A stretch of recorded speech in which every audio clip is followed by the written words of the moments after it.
जय जगन्नाथ। आज मैं आपको जगन्नाथ जी की कथा कहने वाली हूँ। उड़ीसा की पुरी में स्थित जगन्नाथ मंदिर भारत के 4 पवित्र धामों में से एक है, जहाँ हर साल माह में भव्य रथ यात्रा का आयोजन होता है। हिंदू धर्म में जगन्नाथ रथ यात्रा का बहुत अधिक महत्व। जगन्नाथ मंदिर में भगवान जगन्नाथ विराजमान है, जो कि श्री हरि विष्णु भगवान के अवतार श्री कृष्ण का ही रूप माने जाते हैं। जगन्नाथ का अर्थ होता है शुरू होती है और शुक्ल पक्ष की 11वीं भगवान की वापसी के साथ इस यात्रा का समापन होता है। भगवान जगन्नाथ के मंदिर से जुड़ी एक पौराणिक कथा के अनुसार मध्य भारत में बहुत बड़े भक्त और हमेशा भगवान विष्णु के लिए इच्छुक रहते। एक बार एक ऋषि घूमते हुए उनके महल में आ पहुंचे और राजा से बोले, राजन, उड़ीसा में भगवान विष्णु के भव्य रूप नील माधव को पूजा जाता है, लेकिन वो जगह उड़ीसा के कौन से हिस्से में है, यह आपको पता लगाना पड़ेगा। क्या आप सत्य कह रहे हैं ऋषि श्रेष्ठ? यह सुनकर तो मेरा मन भगवान विष्णु के दर्शनों को ललायित हो गया है। राजा इंद्रदेव ने अत्यंत आनंदित होकर और तुरंत महल के मुख्य पुजारी के भाई विद्यापति को आदेश दिया कि वो उड़ीसा जाकर नील माधव की खोज करे। राजा के आदेश अनुसार विद्यापति उड़ीसा भ्रमण करने निकल गए। बड़ी लंबी यात्रा के बाद जब विद्यापति उड़ीसा पहुंचे, तब उन्हें कुछ गुप्तचर के माध्यम से पता चलता है कि सब्र के मुखिया विष्णु वासु एक गुप्त गुफा के अंदर नील माधव की पूजा करते हैं। विद्यापति विश्वास के पास गए और बोले, कृपया करके आप मुझे देव पूजा का स्थान दिखा दीजिए। मैं विश्वास के साथ आया हूँ। नहीं नहीं, मैं तुम्हें उसी स्थान पर नहीं ले जा सकता। मुझे माफ करो, अब मैं क्या करूँ? यदि ऐसे ही वापस गया तो महाराज को क्या जवाब दूंगा? मुझे कोई और रास्ता ढूंढना होगा। विद्यापति उसी गांव में रुक गया। कुछ ही दिनों में विद्या आरटी की बेटी ललिता से प्यार हो गया और दोनों ने शादी भी कर ली। शादी के कुछ दिन बाद विद्यापति ने अपनी पत्नी से कहा, ललिता सुनो, क्या तुम नील माधव की सिर्फ एक झलक दिखाने के लिए अपने पिता से कह सकती हो? तुम्हारे पिता तुम्हारी बात नहीं टालेंगे। पिताजी को आने दो, मैं बात कर लूंगी। ललिता अपने पिता से बात करती है और मेरी एक शर्त है, विद्यापति मेरे साथ आंखों पर पट्टी बांध कर जाएगा। विद्यापति शर्त मान लेता है, पर वो बड़ी ही चालाकी से अपने साथ कुछ सरसों के दाने ले जाता है। उस गुप्त गुफा तक पहुंचने के रास्ते को याद रखने के लिए रास्ते में सरसों के दाने गिराते हुए जाता है। गुप्त गुफा में पहुंचने के बाद जब विद्यापति ने नील माधव की दिव्य छवि को देखा, तब वो उन्हें देखता ही रह गया। गुप्त गुफा से लौटकर विद्यापति ने राजा इंद्रदेव को सब बताया। तब राजा इंद्रदेव ने भी अपने प्यारे भगवान के दर्शन के लिए तुरंत निकल पड़े। जब राजा इंद्रदेव ने विद्यापति के साथ गुप्त गुफा में पहुंचे, तब उन्हें वहां कुछ नहीं दिखा। नील माधव अंतर्ध्यान हो चुके थे। प्रभु कहाँ गए? महाराज, मैंने उन्हें यही देखा था, यही उनके दर्शन किए थे, पर अब वो यहाँ से अंतर्ध्यान हो गए हैं। राजा इंद्रदेव ने निराश होकर महल में लौट आए। उसी रात उनके सपने में भगवान विष्णु आए और बोले, राजन, तुम पुरी की समुद्र तट पर जाओ, वहां तुम्हें एक लकड़ी का लट्ठा मिलेगा जो पानी में तैर रहा होगा। उसे लेकर आओ और उसे लकड़ी से मूर्ति का निर्माण करो।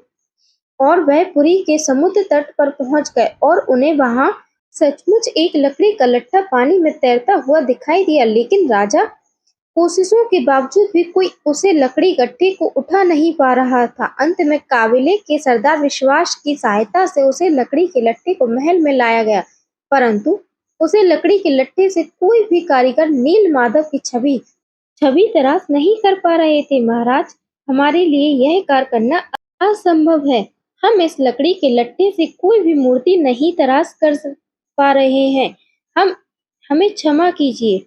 जब इस काम को करना नामुमकिन हो गया, तब भगवान विष्णु ने फिर से राजा के सपने में दर्शन दिए और कहा, राजन, तुम देवताओं के शिल्पकार विश्वकर्मा की आराधना करो, वो इस कार्य को अवश्य पूरा करेंगे। भगवान विष्णु के कहने पर देवताओं के शिल्पकार श्री विष्णुकर्मा से प्रार्थना की। तब वह बूढ़े के रूप में प्रकट हुए और राजा इंद्रदेव से बोले, राजन, मैं आपको विश्वास दिलाता हूँ कि कुछ ही दिनों में तलाश कर मूर्तियां तैयार कर दूंगा, लेकिन मेरी कुछ शर्तें हैं। जी प्रभु, बोलिए, मुझे आपकी सारी शर्तें मंजूर हैं। मैं भगवान श्री विष्णु की मूर्ति को 21 दिनों में बनाकर तैयार कर दूंगा और मैं यह कार्य अकेले में एक बंद कक्ष में रहकर करूंगा। अगर किसी ने भी मेरा कार्य पूरा होने से पहले कक्ष के द्वार खोले तो मैं कार्य को अधूरा छोड़कर चला जाऊंगा। मुझे आपकी सारी शर्तें मंजूर हैं। राजन बोले, कृपया करके आप कार्य को आरंभ कीजिए। और फिर भगवान विश्वकर्मा के कक्ष के द्वार बंद कर लिए और आप अपने कार्य में लग गए। लोगों को उस कमरे में सिर्फ आधी चीनी और हथौड़ी इत्यादि की आवाजें सुनाई देती थी, लेकिन 15 दिनों बाद जब रानी कुंजा को कमरे से कोई भी आवाज सुनाई नहीं दी, तब तो वह घबरा गई और राजा जिस कक्ष में मूर्ति बनाने का कार्य चल रहा था, वहां से कोई भी आवाज नहीं आ रही थी। कहीं वह बूढ़ा कारीगर भूख प्यास के कारण मर तो नहीं गया। आप एक बार कक्ष को खोल कर देख तो लीजिए, कहीं हमारे सर कोई पाप न लग जाए। महाराज बोले, नहीं, 30 दिन से पहले उस कक्ष का द्वार न खोला जाए, कहीं कोई अनहोनी न हो गई हो। महाराज, ऐसे भी तो हम चिंता में हैं, कक्ष को खोले बिना कुछ पता नहीं चलेगा। रानी कुंजा ने राजा इंद्रदेव से कक्ष का द्वार खोलने की जिद की। आखिर में कक्ष के द्वार को खोला गया और राजा इंद्रदेव के ऐसा करते ही वो बूढ़ा कारीगर बने भगवान विश्वकर्मा गायब हो गए और अपने पीछे आधी बनी मूर्ति छोड़ गए। राजा इंद्र को इस बात से बहुत दुख पहुंचा कि उन्होंने विश्वकर्मा की बात को नहीं माना और शर्त के नियम तोड़ दिए।